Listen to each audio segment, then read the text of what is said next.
welcome to the Sunday morning live, live Sunday morning gathering.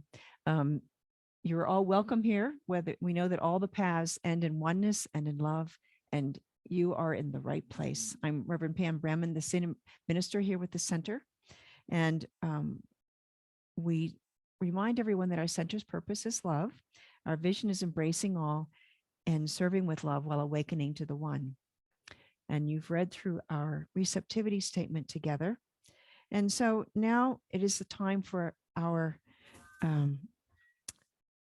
musician to, yes, our musician, we'll do this right, Rod Loomis, that he's here today. And he escaped the 107 degrees in Sacramento at his home yesterday. So now it's about 20 degrees cooler here. So we might be complaining, but he thinks it's great. And, Rod is a practitioner emeritus. So you'll know in his choice of songs that he has that practitioner consciousness, as well as his musical talent and acting talent and all of those wonderful things that we cherish him for. So welcome, Rod. Yes, indeed. Good morning, dear hearts. By golly, here we are together. And the wonderful Dr. Michael is going to help me out here.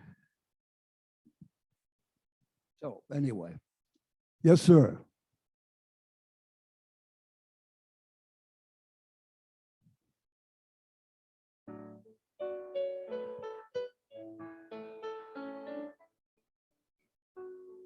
A little more on the track.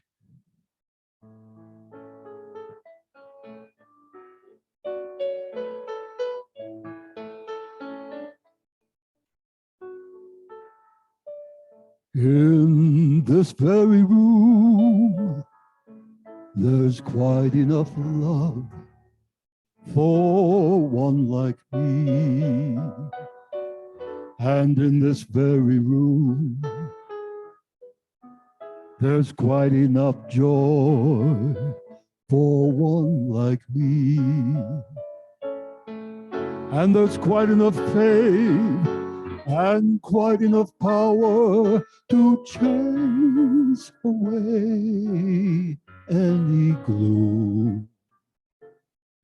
For spirit, sweet spirit,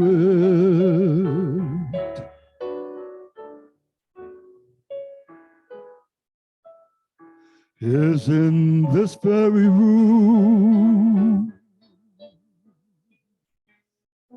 In this very room, there's quite enough love for all of us. And in this very room, there's quite enough joy for all of us. And there's quite enough faith and quite enough power to chase away any gloom. Spirit, sweet spirit,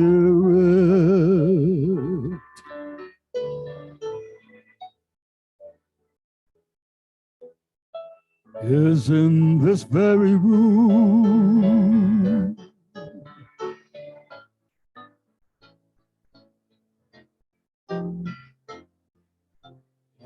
And in this very room,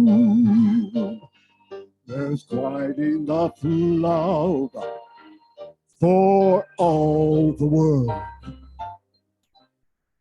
And in this very room, there's quite enough joy for all the world. And there's quite enough faith and quite enough power to chase away any gloom. For spirit, God's spirit,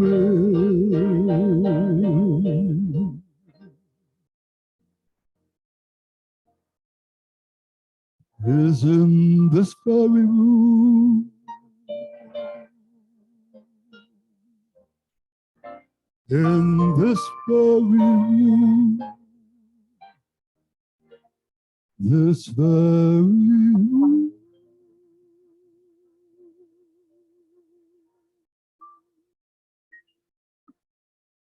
Hallelujah.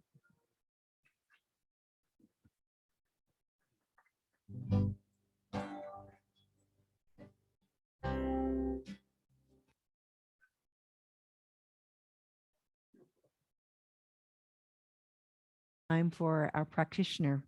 This morning it's Carol DalBon, and she's one of our longtime practitioners. And she has a very high consciousness as a practitioner. That's what their job is.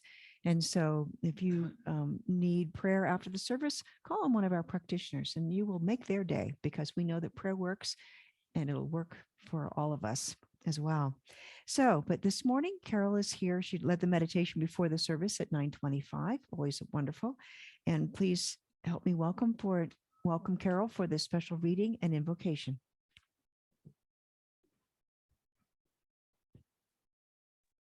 I guess I better unmute myself. Good morning, everyone.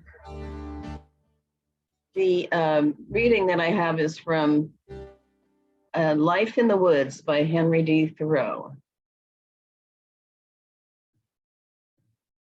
See if I can get this a little bit closer. I left the woods for as good a reason as I went there. Perhaps it seemed to me that I had several more lives to live and could not spare any more time for that one. It is remarkable how easily and insensibly we fall into a particular route and make a beaten track for ourselves. Yeah. I had not lived there a week before my feet wore a path from my door to the pond side. And though it is 5 or 6 years since I trod it, it is well quite distinct. It is true. I fear that others may have fallen into it and so helped to keep it open. The surface of the earth is soft and impressible by the feet of men, and so with the paths which the mind travels. How worn and dusty then must be the highways of the world, how deep the ruts of tradition and conformity.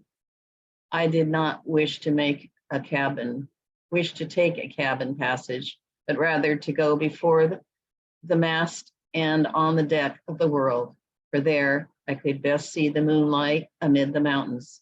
I do not wish to go below now.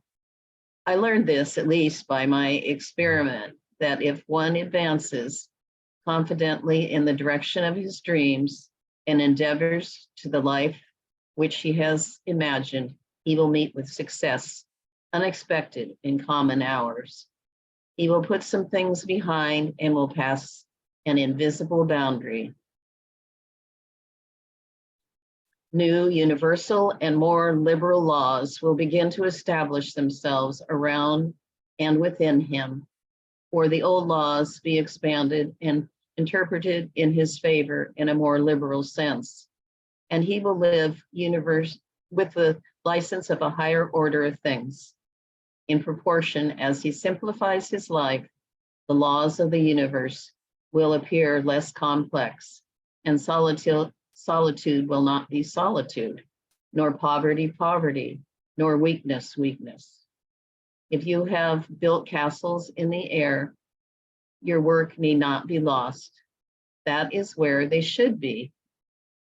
Now put the foundations under them.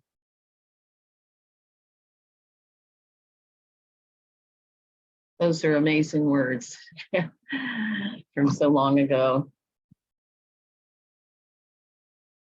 So I know that this feeling carries forth from the reading and from the meditation and from any of your intentions for the day.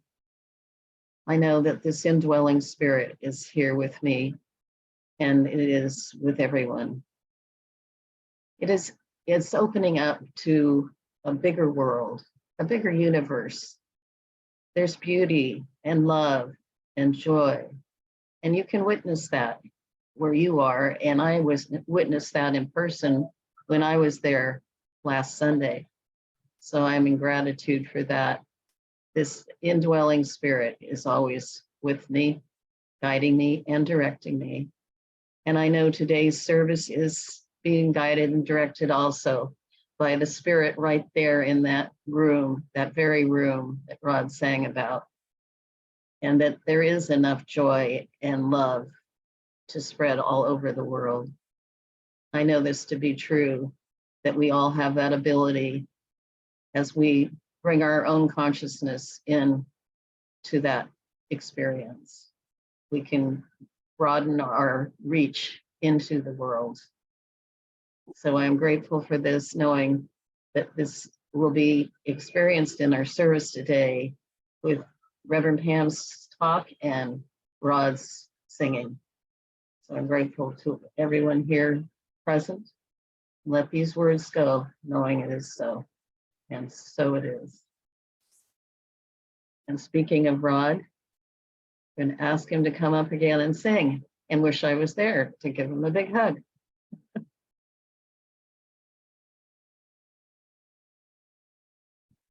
Okay, this song based on the prayer of Saint Francis of Assisi, and it was written by my wonderful friend and musical associate, David Trolley. Make me an instrument. Okay, are we good? Not yet. Well, let's pray on it. Okay.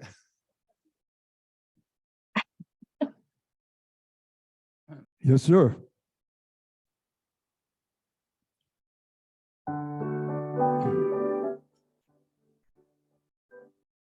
And this is a wonderful spiritual warrior.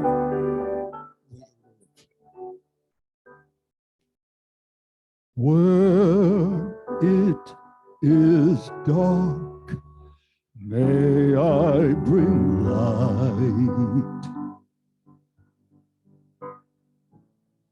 And where there is hate, let me sow love. In a world filled with doubt, may I show faith. A God through despair, a beacon of hope.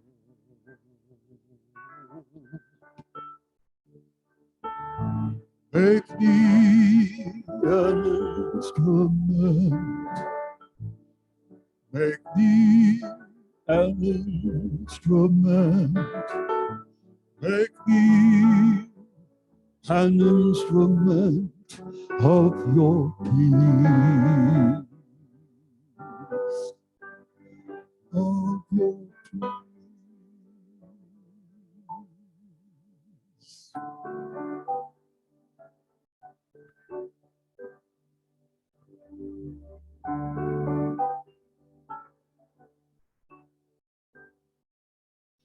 Guide me to give pardon and forgive. And where sadness is found, may I bring joy. May I seek to console, to understand,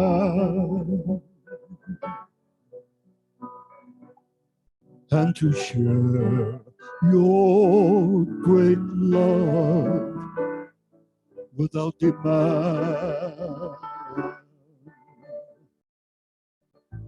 Make me an instrument, oh, make me an instrument. Make me an instrument of your peace. Of your peace.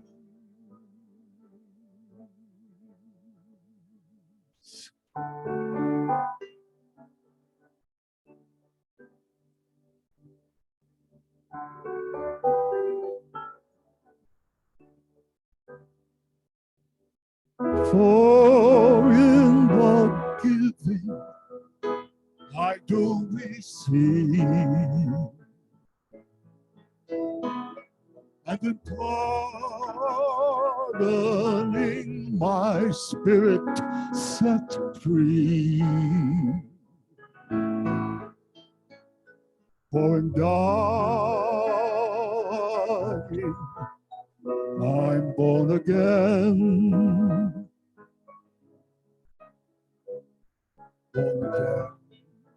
into eternal life.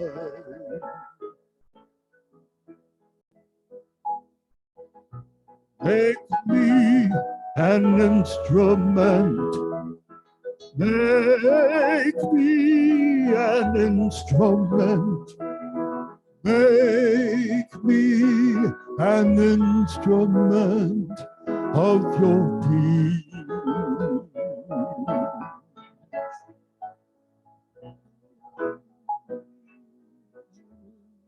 Instrument.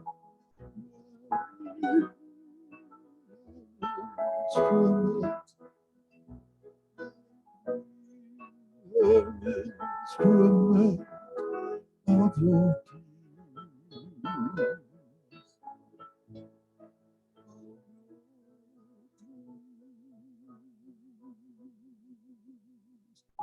Amen. Amen. Oh.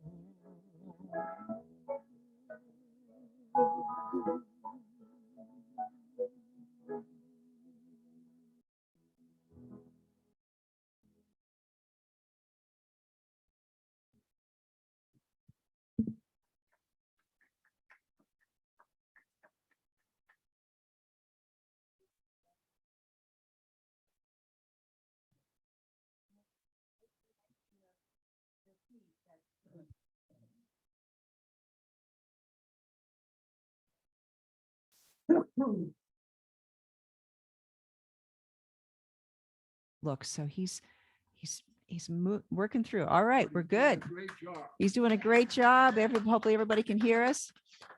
All right. So, but the spiritual warrior, wise warrior, make me an instrument of thy peace. You know, we talk about, you know, when we have inspiration without action, it's fantasy, as Michael Beckwith would say. And so this morning, I'm going to be concluding our July theme, and I'll be speaking. Our July theme has been speaking truth to circumstances, and I'll be speaking about the wise warrior today. You know, that traditionally warriors have been long praised for standing up and fighting the forces that were threatening or opposing their loved ones and their communities. The winner of the battle gets to be king or queen of the hill and control what happens next. When they come home, they have, you know, a victor's welcome, and they, you know, everyone in the community says, oh, this is wonderful. Of course, if you lost, you may not make it home. And it's very different. All of these battles that take place in the outer physical world, and there can be so much destruction and bloodshed and hardship along the way, right? And so, you know, the warriors, they might be victors, but all sides are going to lose ones to death or injury. Relationships are permanently torn apart. They're severed. Whether you win or lose, there's still a cost for that battle. And the homes, the farms, the bridges, and the roads, the whole environment may be destroyed on the battlefield. I mean, look at Ukraine right now. I mean, all of the homes and the livelihoods that have been destroyed, they're not even allowed to get the grain out to the people around the world. I think 25% of the world's grain or something like that comes from Ukraine. People depend on it. And, you know, so, you know, and even if their side won, you know, many of the survivors discovered that their lives were so impacted by the battles that they can't recover even what existed before the conflict began, right? So this is the way of the world, according to David Robinson, the unpeaceful, unwise warrior. You know, like Don Quixote, they joust at every windmill that comes along, right? Now, Robinson also observes that in contrast, the wise warrior, the spiritual warrior, is already anchored in peace and poise. Rather than focusing on the world out there, the world of form that is always changing, they focus first on the spiritual truth, which is changeless and it's within.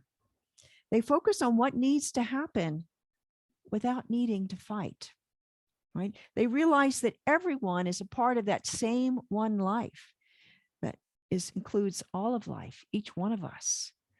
The person that we perceive as our neighbor is a part of me, right? It is a part of us. And so if that one life is, one hand is not going to fight the other, we need to learn to work together to create this world that works for everyone.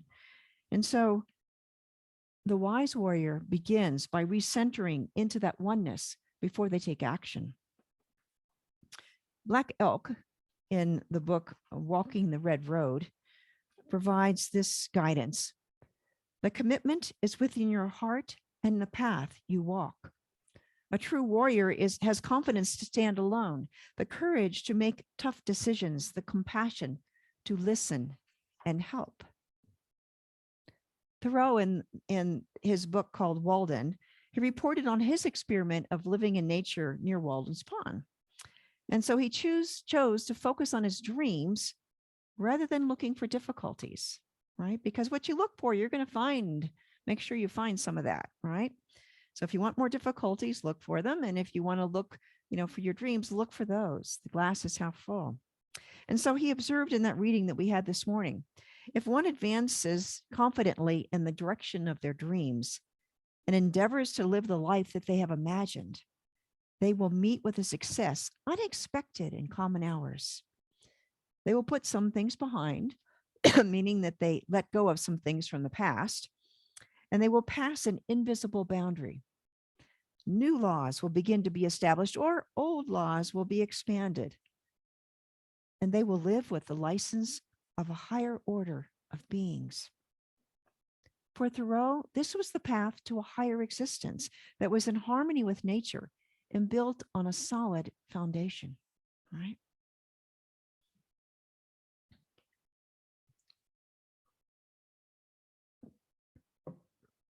So how does the wise warrior develop that confidence that Walden in that Thoreau was talking about in his book? Now, in New Thought, we understand that out there is a reflection of our consciousness in here, right? It could be our individual consciousness.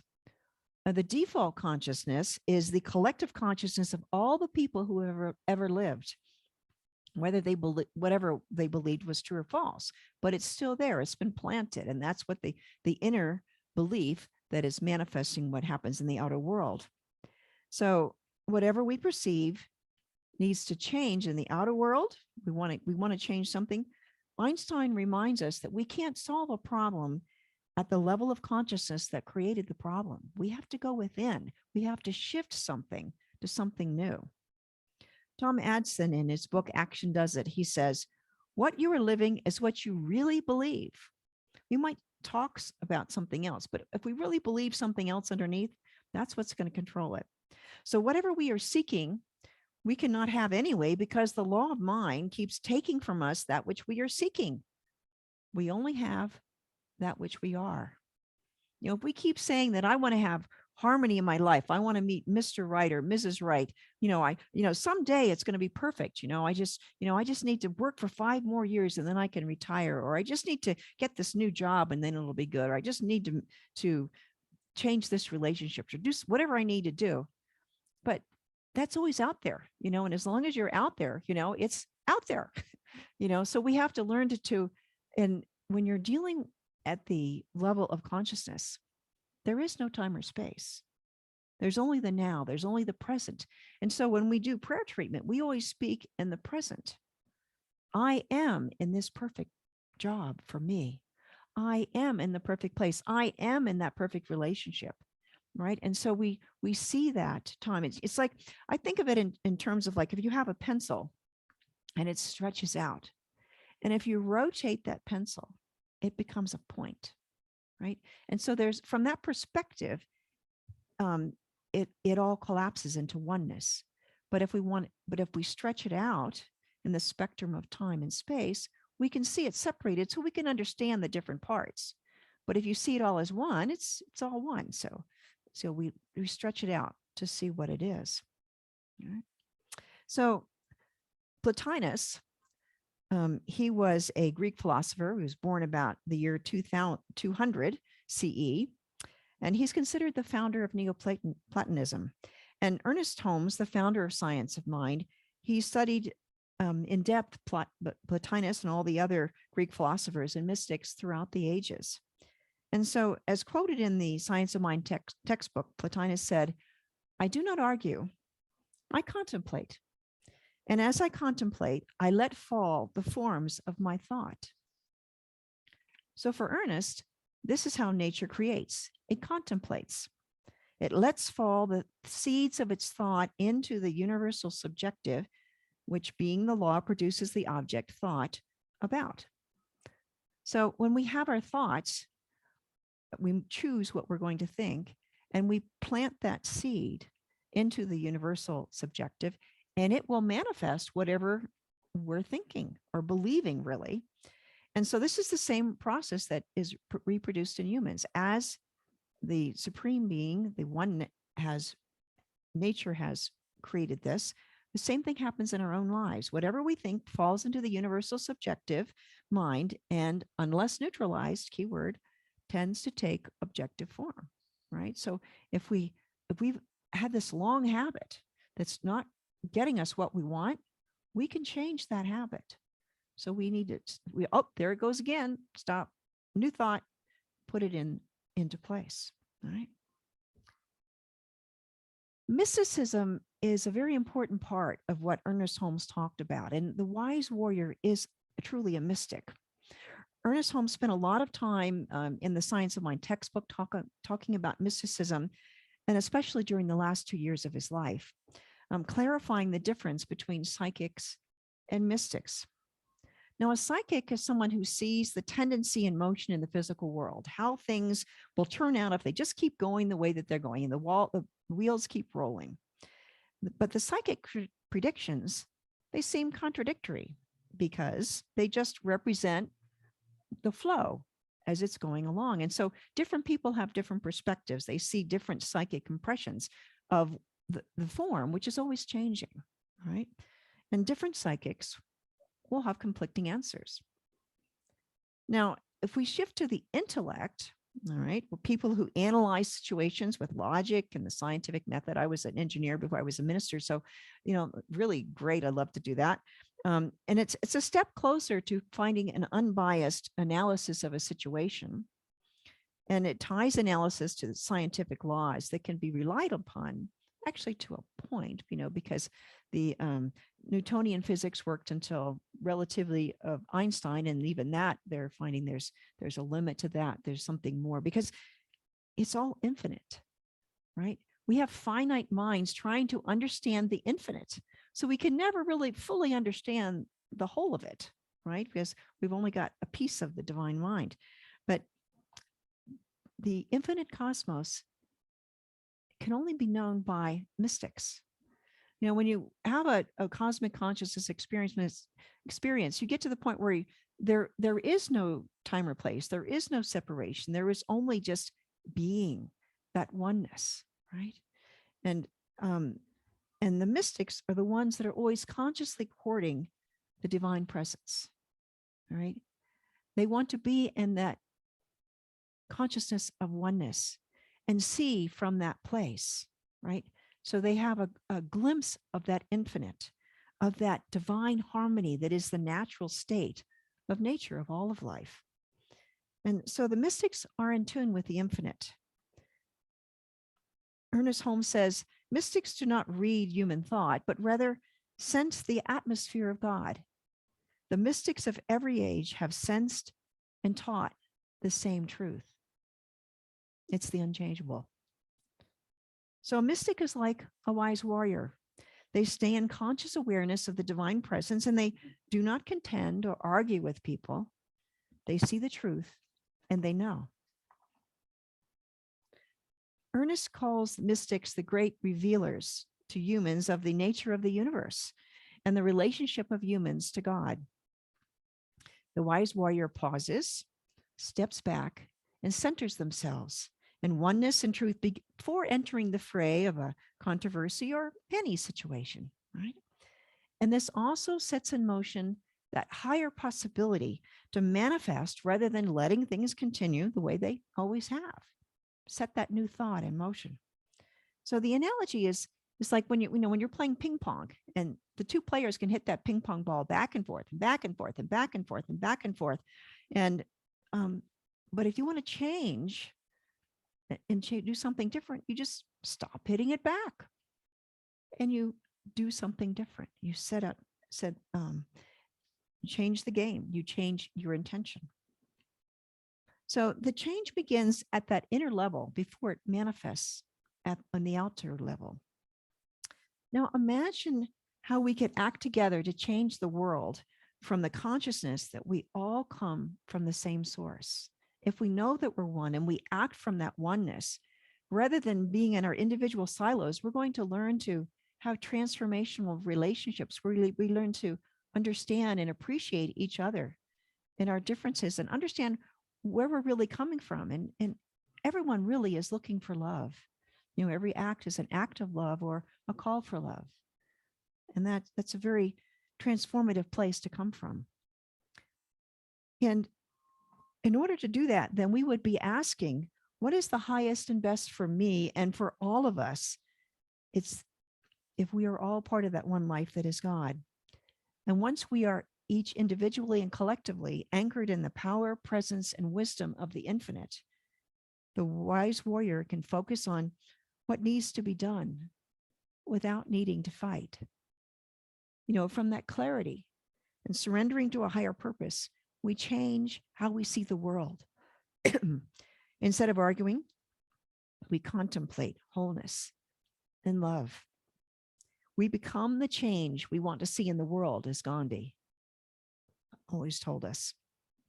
You know, instead of getting angry over a situation, pause and ask, what do I want to see here instead? Let go of the anger and, and what is Spirit's highest idea here? And then contemplate that instead of arguing, instead of hitting that ping pong ball back and forth with the anger ricocheting back and forth.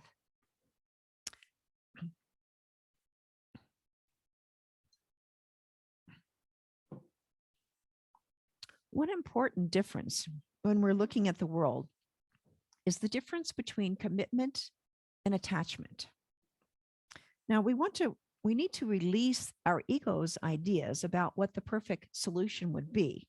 You know, we can get really stuck. You know, the way things have always been, we would tend to create more of the same, good or bad, or just get stuck in the past.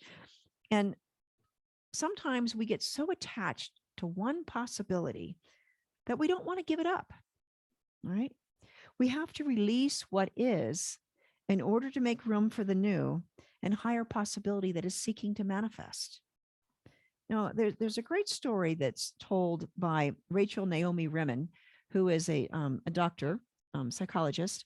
And she has a book called Kitchen Table Wisdom. She was one of the first doctors to develop a psychological approach to supporting people with life-threatening illnesses.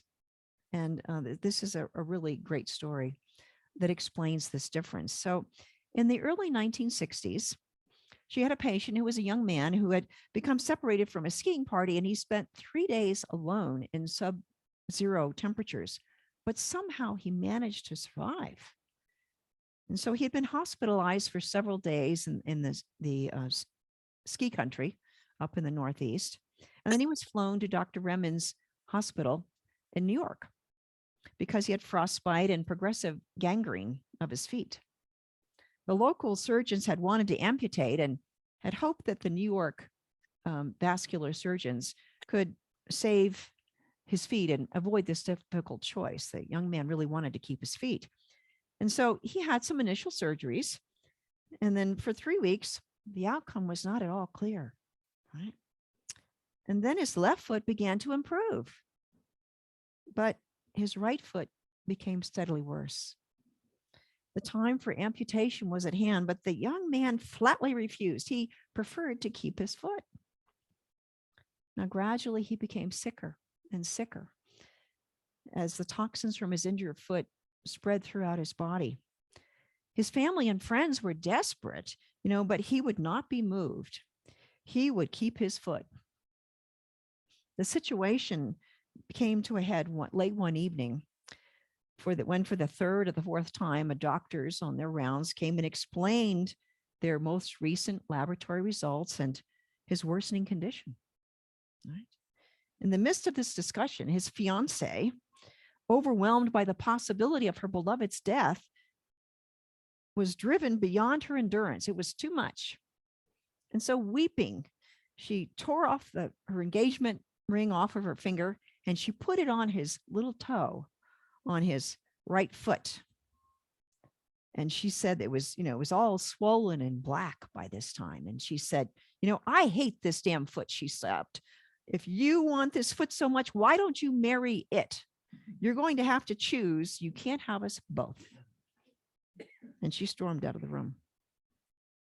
Well, we all looked at that small, bright diamond, surrounded by all the black and rotting tissues of his foot. Even under the fluorescent lights, it sparkled with life, that diamond, and all it represented. The young man said nothing and closed his eyes with weariness. Weary ourselves, the doctors left to continue the medical rounds. The next day, the young man scheduled his surgery. So Dr. Rimmon continued to follow him through the fitting of his artificial foot and his rehab. And at the end of a year, he only had a slight limp that marked this difficult choice. And 2 weeks before his wedding, Dr. Rimmon revisited that final medical conference with him and asking him, what made the difference? What made you change your mind? And he said, seeing the diamond on his toe had shocked him. Jenny had been right. He had been married to his foot. Her dramatic gesture had helped him see for the first time that he was more attached to keeping his foot than he was committed to his life, to their life together that they had planned. And it had been the promise of that life together that had allowed him to survive those 3 days in the snow, in the cold. And here he was giving it up to keep a toe in a fruitless effort. So he chose life. He chose what was most important to him. And so he was getting married. When attachment has a source in our personality, as the Buddhists refer to as the desire nature, commitment comes from the soul, right? And when we're in relationship to life and human relationships, attachment closes down options, closes down our vision, and commitment opens them up, right? Modern life has made us people of attachment rather than people of commitment. And indeed, many people have found it difficult to tell the difference between attachment and commitment. How do you know when you have these difficult choices to make? And, attachment leads us further and further into entrapment, into confusion, to smallness. Commitment, though it sometimes might feel constricting, ultimately, it will lead us to greater degrees of freedom. Right? Both involve a moment, an experience of holding sometimes against the flow of events or against temptation. But one can notice the difference between the two by noticing over time whether one has moved through this activity or this relationship moves us closer to freedom and closer to bondage if it's the attachment. Attachment is a reflex. It's an automatic response when may not reflect our deepest good. We're trying to find something secure to hold on to. But that outer form is not our security. Commitment is a conscious choice to align ourselves with our genuine purpose, our values, and who we truly are as a part of the one. Survival is at a setting of life-threatening illness, involves a willingness to let go of everything except for life. I know for me, when I went through that breast cancer experience, it was about surrendering everything. And it was a gradual process over the months. But when I finally let go of everything, that's when the full healing happened. And this was, let's see, how many years ago now? Eight, more than 8.5. So it's it's something, but when you find that when you surrender, that ultimate surrender, you know that life is truly all there is. It's a great sense of freedom, of knowing what's important. And so we know what to release and what to embrace. It can be challenging sometimes, but the wise warrior, we first seek to recenter ourselves in spirit, discern what is our purpose in the situation, and let go of attachment to the form that manifests. Edwina Gaines, in her great book, The Four Spiritual Laws of Success, she quotes Max Dupree. The greatest thing at any moment to be willing to give up who we are in order to become all we can be. Right? Give up who we are in order to become who we can be. Now, in Science of Mind, one version of this is that we say we treat or select what we're asking for. We treat for what we want, but not how. The infinite has 360 degrees to create what it is that we want. And we might only know one little way that might not be the best or might not even be possible, but Spirit has infinite ways of doing it. And so we learn to let go and let God. We speak our word, we speak our discern the truth of that, what it is, and allow Spirit to manifest that. God knows the highest and best answer to all our questions, to all of our problems. It's like, it's like when you have a coin and you look at one side of the coin is the problem, and it looks really challenging. But remember that on the other side of that coin is the answer. And it's always there. For every question, for every problem, there is always that answer in Spirit. One doesn't exist without the other, right? So God knows, because God knows, you know. And don't say, God may know the answer, but I don't. Okay, that's a self-fulfilling prophecy. That would be a house divided against itself, right? So say, the mind of God in me knows the answer, right? The mind of God in me knows the answer. So do a spiritual mind treatment, a prayer for clarity.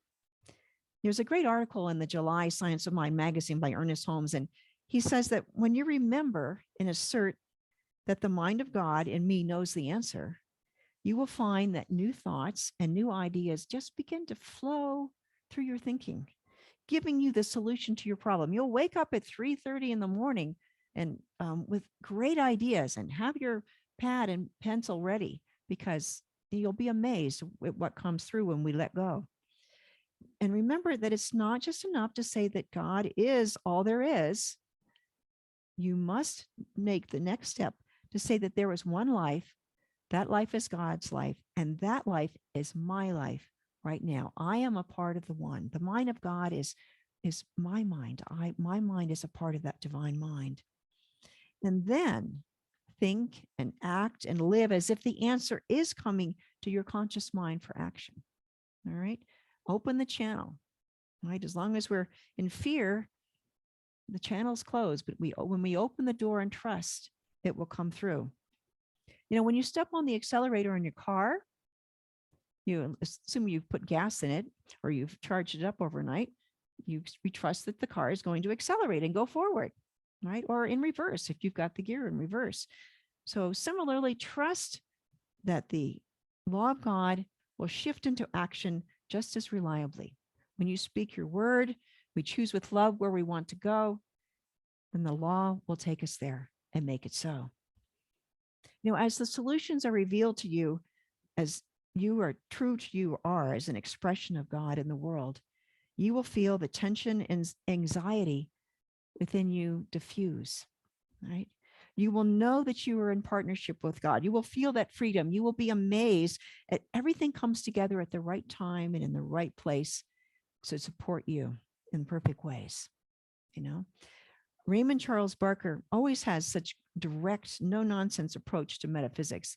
He has a great book called Treat Yourself to Life. And one of the quotes from there, you are in the midst of a power which is saying to you, use me, direct me, express me. I am ready. Are you? Are you? You know, in the Bible, Jesus didn't let himself get distracted by how things were now or by time and space when he performed miracles. You know, someone came up to him and he declared his highest vision of good, that it's now so, and not next year, but right now. So when a sick person came to him, he didn't say, oh, Lord, heal this woman. Please, please. You know, we don't need to plead to God because God's not out there. We don't need to beg.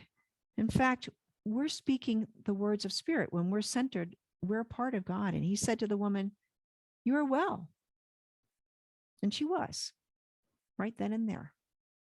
Right. That's the way it works. And so when our consciousness gets to that point, then it immediately falls out. Right. And I remember one time I was looking for a new house, and I, you know, I went to see the minister, and this was in Reno, and Reverend Doreen was an amazing, and you know, a lot of times when you go into a session with a practitioner or a therapist or something, you know, expect to have an hour session, and you get to talk about all your stuff, and they give you a little education, and then they do a prayer, and it's just, you know, and that's great. For her, if you got to speak more than if it was longer than 5 minutes, that was really unusual. And so I started telling her about the house and all that. She said, all right, what do you want? And, you know, I told her, well, we want this house. And she said, okay, thank you, God, for Pam's perfect house. Okay, see you later. Okay, so that became my new prayer. And guess what? That week, we got the house. So it works. It works. And so know also that the will of God is always good.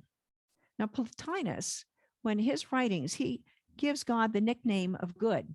All right. For God must be life-giving if it is to sustain itself. And as our good manifests, we are not becoming something we are not. We are unbecoming something that we are not and becoming who we are. Actually, we already are. So we're not becoming, we're just revealing. So don't get lost in anger and stewing in your problems unless you want them to continue, right? So turn your focus and your heart towards the solutions. Accept the demonstrations and live in gratitude and joy. All is well, right? So we're all called to be wise warriors. We can no longer hide in our little silos and our caves of safety. The world is just too interconnected. We are all part of the one. Be open to that divine life that is seeking to unfold itself through you and as you. We must be the power of love and harmony and unity. That is who we truly are. Get yourself and your consciousness centered in the one life, right? Know that all the answers to your questions and your problems are revealed through divine love and wisdom. Just open the door, right? Be willing to release what no longer serves you and embrace the divine guidance and higher possibilities that are being provided to you. Be willing to be agents of spirit, wise warriors, spiritual warriors, and practitioners of truth. For it is the infinite invisible that must act in, through, and as the finite beings we are here on earth. Be willing to listen and say yes. Right. So our beloved CSL Tahoe-Truckee has come to a turning point in our evolution. You know, next week, we're going to have a congregational meeting instead of our regular Sunday service. Our second floor tenants given notice they're not going to renew their lease as of the end of the year.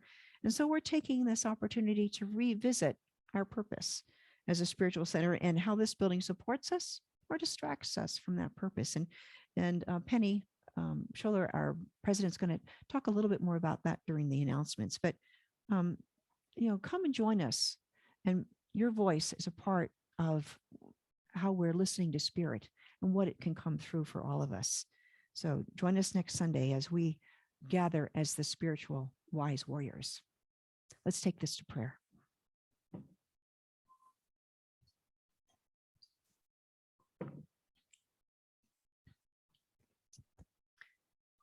So in this moment,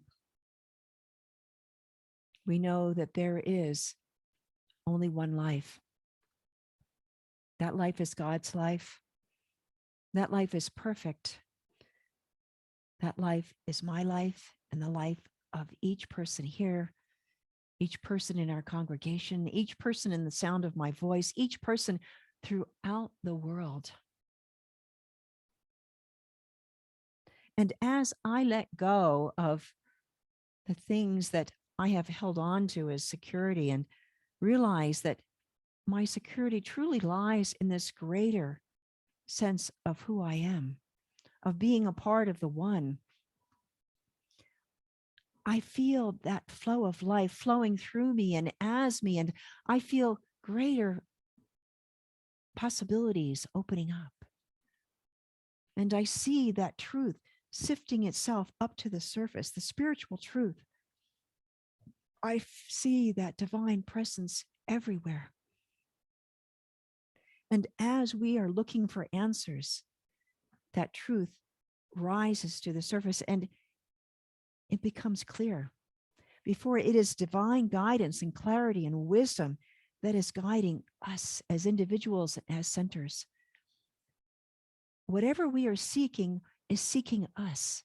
And so I declare in this moment that we reach each other, that everything is cleared away for this connection to happen, for the understanding of what it is, for the future of this building, for the future of this center. It is for the highest and best for all of us.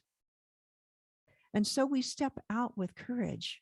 We step out with a willingness to rise to the occasion and first get centered in spirit and listen, to see our path and to take action to move in that direction for it to unfold perfectly with joy and with wisdom, with ease and with divine, limitless energy.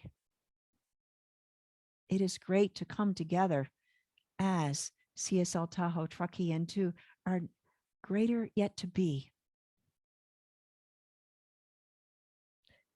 And I am so grateful for the infinite blessings that are showered upon each one of us in this moment and every moment, in this beautiful day as it unfolds this week, the future, all of it is so beautiful and wonderful, full of generosity and abundance and peacefulness and wholeness, deep abiding wholeness and peace. This is the truth of who we are, the spiritual warriors, the wise warriors. And so we say, thank you, Spirit. Thank you for showing me who I am. Thank you that I am now revealing who I am as this spiritual warrior. I thank you for all of the spiritual warriors that are here gathered. And we rise up together and we lift up all of humanity to a greater place of being together in harmony and peace and love. For this is the reality of who we are. This is the divine intention for life. And so each of us listens, sees our part, and willingly says yes. It is all God and it is all good. Thank you, Father, Mother, God. Thank you, infinite and visible. And as I release these words, I know that it is already done. And together we say, and so it is. So I'd like to welcome Rob back. One more.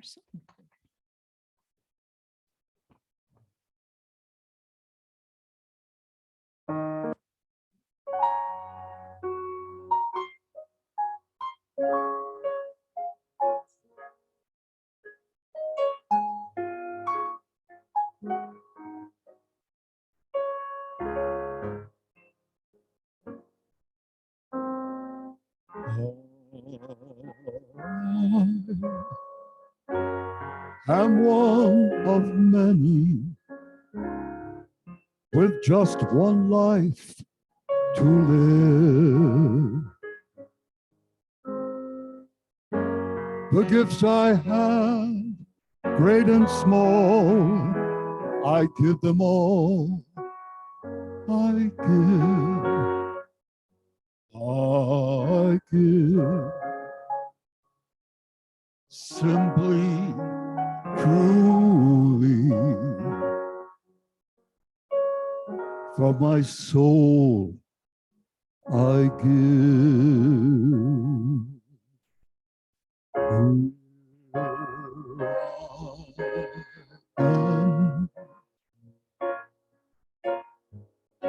A vessel to be used. Whatever spirit needs of me, I will be, I will be, I will be. Here I stand. My heart is here to serve. Wherever love is leading me, I will go, I will go, I will go. With open heart, I love. With open mind, I know the truth within me. With open eyes, I see the gift unfold. I give this open hand for you to hold. Here I am, a vessel to be used. Whatever spirit needs of me, I will be, I will be, I will be. Whatever spirit needs of me, I will be, I will be, I will be.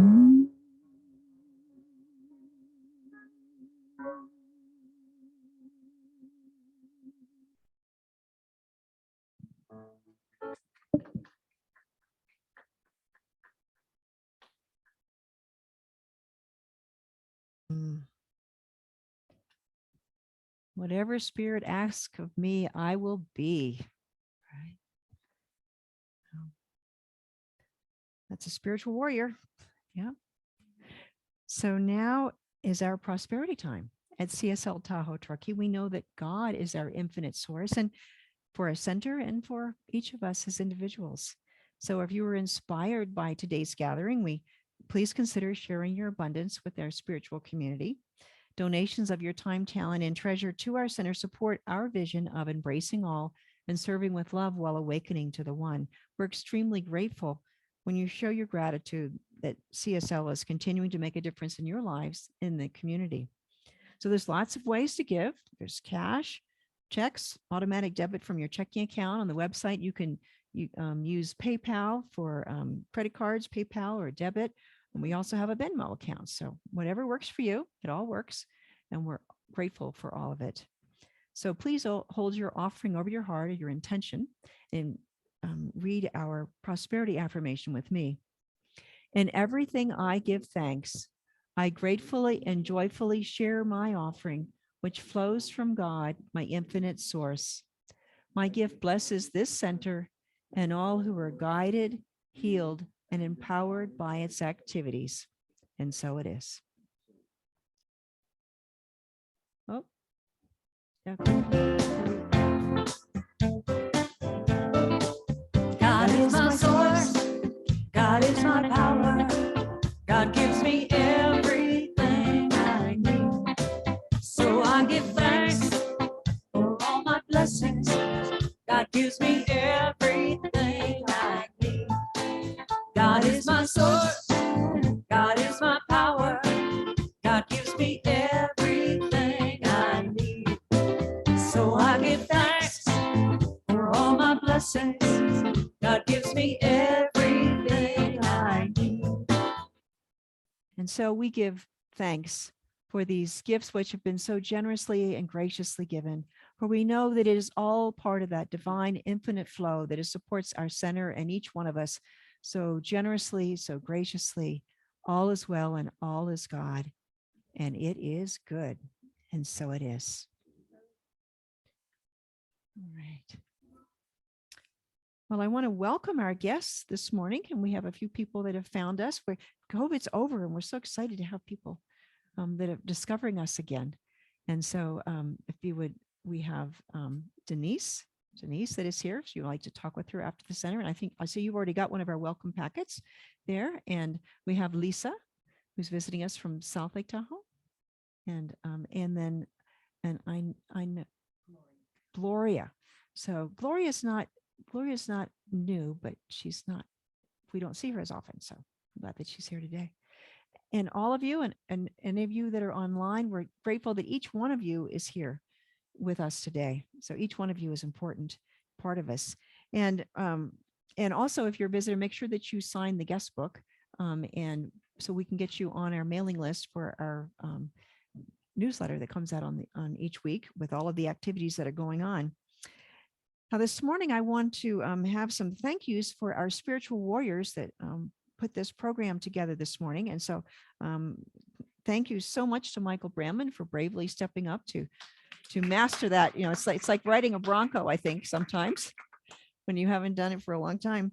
Our practitioner, DalBon, that was here online with us, our musician, Loomis, practitioner emeritus as well.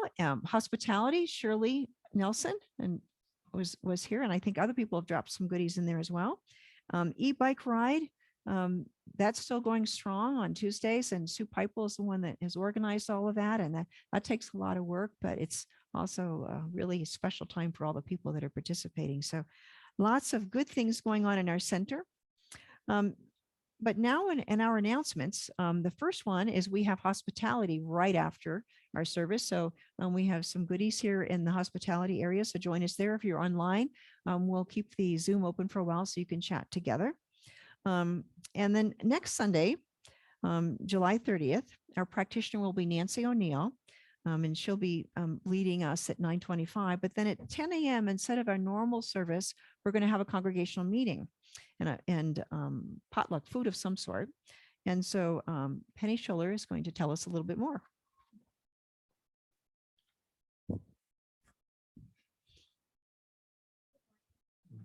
You need to use this mic because that one, the battery's gone. Morning. Is it on? Okay. Forgive me for reading because there's a lot that's going to be discussed. So I'm just going to read. As Rev Pam said, our second floor tenant is not renewing their lease at the end of December. Sorry. So anyway, at our meeting, we're going to take the opportunity to contemplate and discuss who we want to be as a spiritual center. How does our building support us or distract us from fulfilling our spiritual purpose? Do we have the time, finances, and energy to complete and maintain the necessary upgrades to obtain necessary permits, find a new commercial or residential tenant or tenants, construct the required interior, parking lot, fire safety, BMPs, and sign improvements, and manage the rental property? Would selling the building create a new positive opportunity for our spiritual center? If we do sell the building, we would like to put it on the market right away. To protect our cash flow, the board, we had explored all these possibilities with a well-respected local commercial multifamily realtor. So please join us either in person or on Zoom so that we can just get all the members' feelings about what we should do next with our beloved community. That's it. Thank you.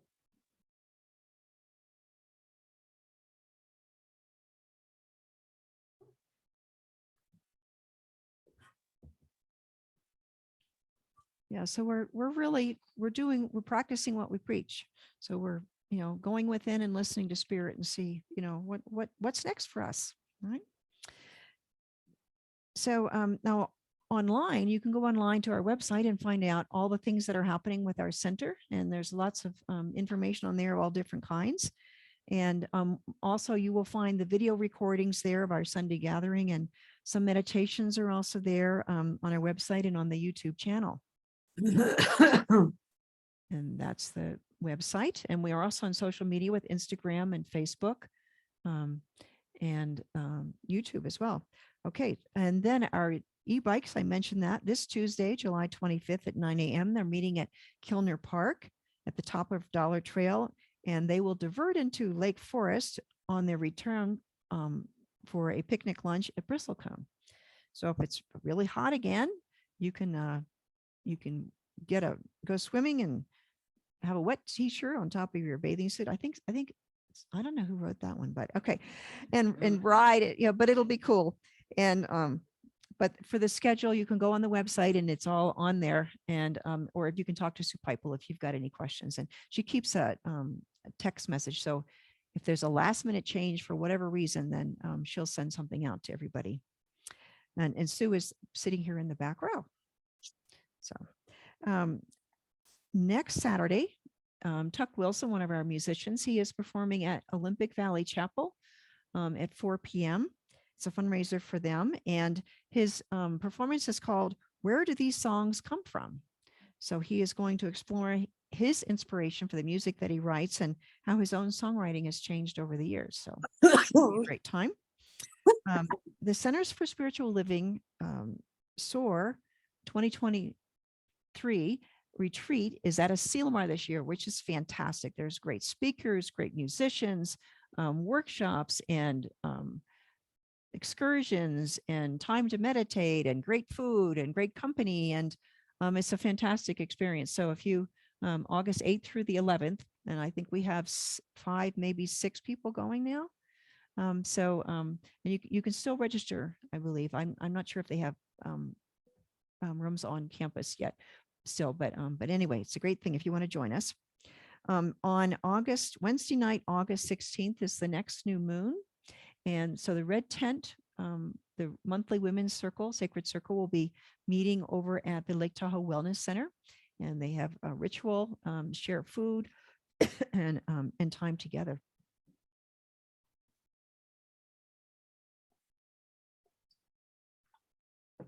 Adopt a Highway. This is our monthly cleanup of 2 miles of Highway 267 just north of Kings Beach there. And so we meet, and Caltrans actually makes a donation to the center as a result of this. So but the more people, the merrier, the easier it is. And so contact Nancy O'Neill, who's in the front, if you're interested in participating. There's a mandatory online about 15-20 minute training to do for safety. And then once you've done that, you can be, and we provide all the safety equipment and bags and helmets and all that kind of stuff that you need. So it's a great time to be together and do something to serve our community and the environment. All right. The next, also we have our drop-in classes, which are ongoing every week. These are all on Zoom right now. And you can find out more about them in the Constant Contact. The links are in the newsletter as well. So there's they have a Sunday service, but then Thursday there's Tai Chi at 3:30 with Chris Worcester. There's meditation in the Ananda style with energization at 4:30, meditation at 5. This is led by Mary McEnany. And then on Friday, the Course of Love book study starts at 6:30, and Sue Pipel is the one that teaches that. So it's just a love offering, and just you're welcome to drop in as when you're here and available. We also have our children, and they are, I don't see any here today. There might be some online, but if we would bless them, if you would read with me. We see you, we hear you, we love you. You are a gift from God, and so it is. All right. And so as we come to our closing, I want to remind you about our practitioners And they are the heart of our center. And so if you would like to meet with a practitioner for a 5-minute miracle, whatever's going on, something that's challenged you, something that came up during the service, or something great that you would like to pursue, any of those work. And so for the practitioners, the practitioner of the day was DalBon, who's online. Michael Brandman in the back is a practitioner. Nancy O'Neill is here. Rod Loomis, practitioner emeritus. I'm a practitioner. And I think is that everyone? So anyway, you'll make our day. We'd love to pray with you. And you can also make an appointment for a longer term session or put up a prayer request in the box or even submit it on our website. Okay, now we're going to all stand and we have our closing song, Rise Up in Spirit, and we're going to be singing just the chorus. And then also we have our affirmation after that. All right.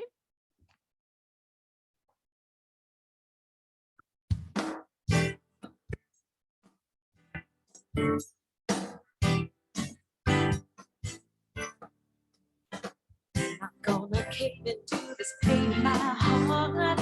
Not gonna listen to lies of self-hatred. Not gonna cry over yesterday's loss. Slip into darkness and wallow in pain. I've been there and done that, and I will not again. Instead, I'm gonna rise up with spirit. I'm gonna rise up, remembering who I am. I'll rise up with spirit. Now I surrender. I'm not gonna fear it. I'm gonna rise up with spirit. See me sitting with a smile on my face, counting all of the blessings I'm given, learning to love me the way that He does. I'll open my heart and let it all in.